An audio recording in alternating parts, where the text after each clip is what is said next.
مذہب فقہی کے حوالے سے امام بخاری نے صحیح بخاری میں کتاب الاذان صحیح بخاری ابواب چل رہے ہیں رفع الیدین کے. کیا؟ رفع الیدین، نماز میں جو رفع یدین کرتے اس کے باب نمبر 85 اور باب ہے الی این یرفع یدیہ. امام بخاری نے باب قائم کیا ہے باب نمبر 85 کتاب الاذان میں الی این یرفع یدیہ کہ جب نماز پڑھیں اور رفع یدین کریں تو کس جگہ تک ہاتھ اٹھائے جائیں. یہ باب قائم کیا ہے.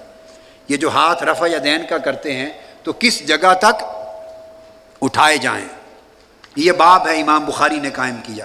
اس کی حدیث نمبر 738 بیان کر رہا ہوں.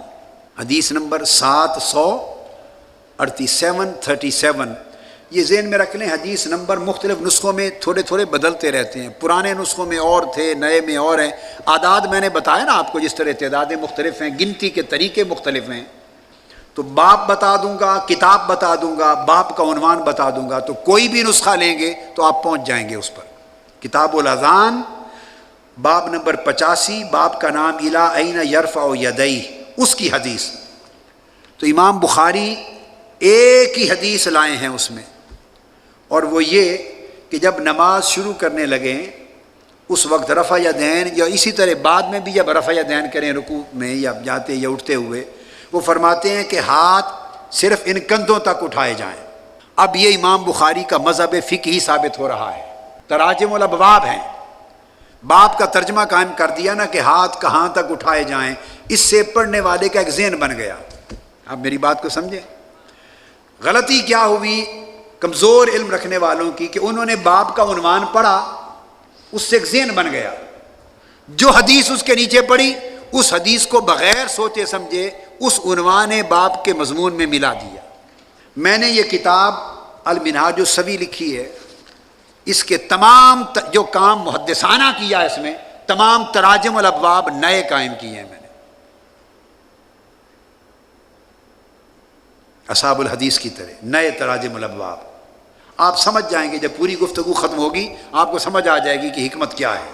تو امام بخاری ایک ہی حدیث لائے ہیں کندھوں تک ہاتھ کھڑے کرنے کی، اور کان کی یہ جو لویں ہیں اذنین تک، کان کے برابر ہاتھ کھڑا کرنے یا انگوٹھے کو کان سے ملانے تک کی کوئی حدیث امام بخاری نے روایت نہیں کی. یہاں تک آپ نے یہ بات دیکھ لی. نمبر 1، نہ تو رفع یدین نہ کرنے کی کوئی حدیث بھی نہیں لائی. نقطہ سمجھیں. بعض لوگ آپ سے کہیں گے احناف حنفی رفع یدین نہیں کرتے، ہم پہلی بار کرتے ہیں افتتاح میں تکبیر اولیٰ، بعد میں رفع یدین نہیں کرتے. بعض اہل علم اور بعض احباب کہیں گے کہ آپ رفع یدین نہیں کرتے، اور رفع یدین ترک کرنے یا نہ کرنے کی تو کوئی حدیث بخاری میں نہیں ہے. یہ اعتراض ہے نا. اس کا ایک جواب آپ کو مل چکا. ہاں، رفع یدین نہ کرنے کی کوئی حدیث بخاری میں نہیں ہے. اسی طرح جیسے بیٹھ کر پیشاب کرنے کی بھی کوئی حدیث بخاری میں نہیں ہے. نہیں ہے تو کیا ہوا؟ بھئی کوئی قیامت آ گئی ہے. بخاری شریف میں صرف 2513 حدیثیں ہیں بس. انہوں نے ایک معیار مقرر فرمایا ہے امام بخاری نے، اور 97,500 حدیثیں جو انہیں خود صحیح یاد ہیں وہ نہیں ہیں بخاری شریف میں. تو باقی کتابوں سے دیکھ لیتے ہیں. اس کا مطلب یہ تو نہیں کہ باقی کتابیں غلط لکھی گئی ہیں. یہ نقطہ سمجھا رہا ہوں. اب دوسری بات میں نے بتائی توقیت مسح کی، وہ بھی بخاری شریف میں نہیں ہے، ہم کرتے ہیں تو دوسری کتابوں پر انحصار کیا نا.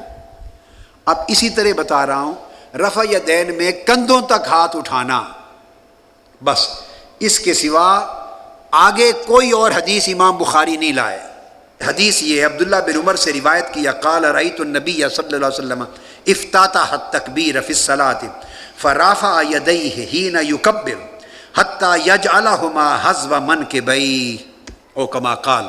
عبداللہ بن عمر رضی اللہ تعالیٰ عنہ سے روایت کیا حضور علیہ السلام کا کہ دیکھا کہ نماز کو افتتاح کیا، تکبیر کہی اور اپنے دست مبارک کندھوں تک اٹھائے بس. اب امام بخاری دوسری روایت تو لائے ہی نہیں ہے صحیح بخاری میں کانوں تک اٹھانے کی. ایک ہی روایت دے دی. کیوں؟ کہ اوپر، اب اس کی بات کو سمجھیں کیوں دی، کہ اوپر وہ اپنی فقہ بیان کر چکے ہیں، اوپر اپنا مذہب جہاں امام بخاری ہر جگہ نہیں دیں گے ترجمۃ الباب میں وضاحتیں، عنوان دے دیں گے ترجمۃ الباب، جہاں امام بخاری ترجمۃ الباب میں کوئی قول بھی دے دیں، حدیث کا کوئی جز بھی دے دیں، صحابہ تابعین کا کوئی قول دے دیں، تو گویا انہوں نے اپنا اظہار ما فی الضمیر کر دیا، اپنے مذہب کو، اپنے فقہی حکم کو، اپنی ترجیح کو بیان فرما دیا۔ جب بیان فرما دیا اوپر کہ یہ ہے، تو حدیث وہ لائیں گے اوپر کے بیان کردہ بات کو ثابت کرنے کے لیے۔ تو میں مقصود یہ سمجھانا چاہتا ہوں کہ یہ کتاب الحدیث بھی ہے، کتاب الفقہ بھی ہے۔ اس فرق کو سمجھے بغیر اگر بخاری پڑھیں گے تو مغالطہ پیدا ہوگا، سمجھ کے پڑھیں گے تو مغالطے دور ہو جائیں گے۔ سب سے پہلے نئی ویڈیوز کو حاصل کرنے کے لیے شیخ الاسلام ڈاکٹر محمد طاہر القادری کے آفیشیل یوٹیوب چینل کو سبسکرائب کریں اور بیل آئیکن کلک کریں۔